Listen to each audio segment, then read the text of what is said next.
Hi there, John Nesbitt with the Customer Factory. When was the last time you actually listened to how your front desk people handle your new patient inquiry calls? When's the last time you actually listened to a recording of it, right? Not you standing behind them. They always do it perfect when you stand behind them. When you actually listen to a recording of it, when they weren't really conscious they were going to be being listened to. Now, of course, you can't usually record people without the right legal things, and I'm not saying to record people if it's not legal in your state or you haven't got the right legality set up. But if you can, most systems let you record the calls coming inbound, and you can listen to how they're answering it. Now, this advice comes from a story that happened to me in real life. I was working with a doctor, and he just had a consultant come in and train his front desk on all the latest, greatest scripts. They had drilling. It was great role playing. It was fantastic, right? 3 or 4 days of this. Everybody got scheduled. Wow, okay, great. And so they were all trained up. It was awesome. And the numbers started to tick up a little bit. Like, okay, this is good, Like, it wasn't dramatic, but it was up a little bit. And I said, okay, well, and I talked to the doc. I said, well, how was that consulting? He goes, oh, it was great. Like, I got the best schedulers in the world. I said, well, how do you know? He says, because I listened to him. I was in the office for the day, and so-and-so was on the phone in front of me, and I just kind of was standing there, and she knew I was standing there. Everybody was standing there, and she's handled this call just perfect, right out of the textbook, right? Bam, scheduled them, no problem. They're going to show up. It's awesome, right? Okay. So I went, wow, pretty cool. I want to hear what this is all about. So I pulled the recordings from the calls that day, and I said, all right, well, let me listen to them. And the first call I checked went something like this. Ring, ring, ring. Yes, so-and-so medical can help you. Yes, myself and my husband would both like to come in for the weight loss program you have. Awesome call, right? Awesome. You'd wait for this call. 2 people, 2-for-1 phone call, right? Her and the husband coming in for a weight loss program. And the person who answers the phone says, okay, good, please hold. Puts her on hold. Okay, not the best thing, but not a total unexcusable action, because maybe there's something busy going on. So 15 seconds go by. And then 30 seconds go by.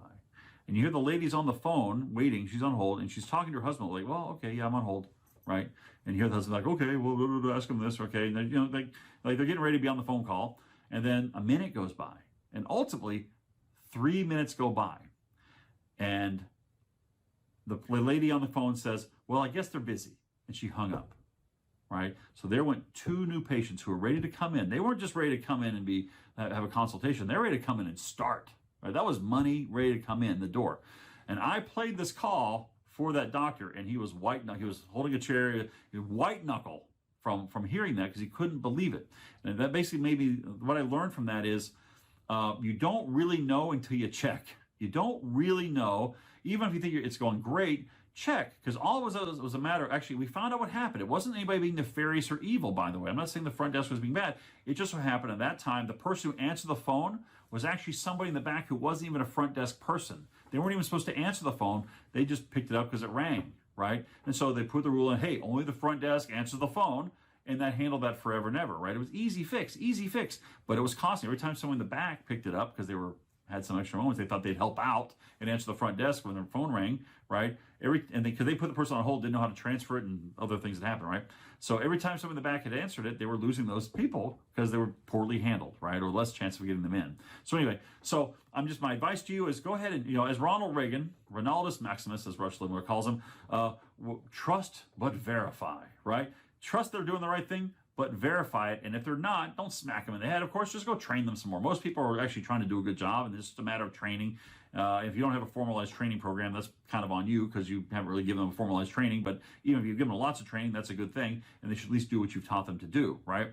Now, training is one thing that we take care of for our clients when it comes to front desk training. We actually provide a complete course on how to handle no-shows and how to handle scheduling so you don't get the no-shows, and how to nurture people on the phone, actually make sure they want to show up to that appointment and make it very sticky. And then that also teaches you how to correct them. So you know that if they screw up on this point, or this point, once you've done the course yourself, you know exactly what to look for and how to make sure the front desk answering is going well.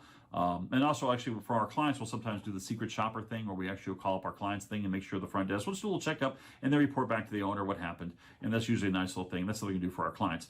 And if you want to have your marketing dreams come true, you want to have all your marketing dreams come true, including having this training, which is free to our clients, come on over to thecustomerfactory.net, my site, thecustomerfactory.net.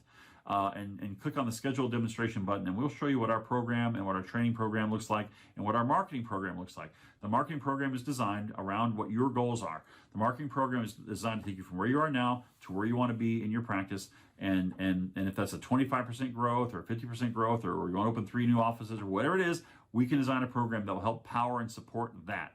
You'll need other parts to it, but the marketing will be taken care of, right? You'll need to know how to train and hire people and open new services and deal with legalities and zoning and all that crap. That's on you. The marketing, that's on us. We take that seriously, and we make sure you make your goals. We power you on that journey of yours, right? Including handling the training of your front desk staff. We just made a nice proprietary course that they just sit down. It's a video course. They watch it. They learn it. It's great. And if they mess up, they watch it again. It's easy, right? Super easy. Anyway, go over to thecustomerfactory.net and sign up for a service demonstration, and I will talk to you when you become a client, maybe. Okay. Talk to you later. Bye.